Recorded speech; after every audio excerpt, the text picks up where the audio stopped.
अंबडचे तहसीलदार एसीबीच्या जाळ्यात, 40 लाखांची लाच स्वीकारताना रंगेहात अटक. जालना जिल्ह्यातील अंबडचे तहसीलदार विजय लक्ष्मण चव्हाण यांना लाचलुचपत प्रतिबंधक विभागाने 6,40,000 रुपयांची लाच स्वीकारताना रंगेहात पकडल्याने महसूल विभागात खळबळ उडाली आहे. एसीबीच्या माहितीनुसार, अवैध वाळू उपसा करणाऱ्या पोकलेन मशीनवर कारवाई न करण्यासाठी तसेच हायवा टिप्परद्वारे वाळू वाहतुकीस मुभा देण्यासाठी आरोपी तहसीलदाराने लाखो रुपयांची लाच मागितली होती.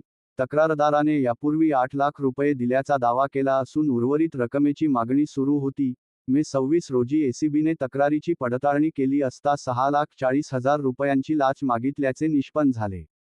त्यानंतर 6 जून रोजी छत्रपती संभाजीनगर येथे सापळा रचण्यात आला. शासकीय पंचांसमक्ष तहसीलदार विजय चव्हाण यांनी 6,40 लाख रुपयांची रक्कम स्वीकारताच एसीबीच्या पथकाने त्यांना ताब्यात घेतले. आरोपीच्या अंगझडतीत मोबाईल, घड्याळ, सोन्याच्या अंगठ्या आणि रोख रक्कम जप्त करण्यात आली असून घरझडतीची प्रक्रिया सुरू आहे. या प्रकरणी लाचलुचपत प्रतिबंधक कायद्यान्वये गुन्हा दाखल करण्याची कार्यवाही सुरू असल्याची माहिती एसीबीने दिली आहे. भ्रष्टाचाराविरोधातील ही मोठी कारवाई पोलीस उपअधीक्षक सोपान चिटमपल्ले यांच्या नेतृत्वाखाली पार पडली. पोलीस टाइम्स मराठी न्यूजसाठी मुख्य संपादक जावेद शाह.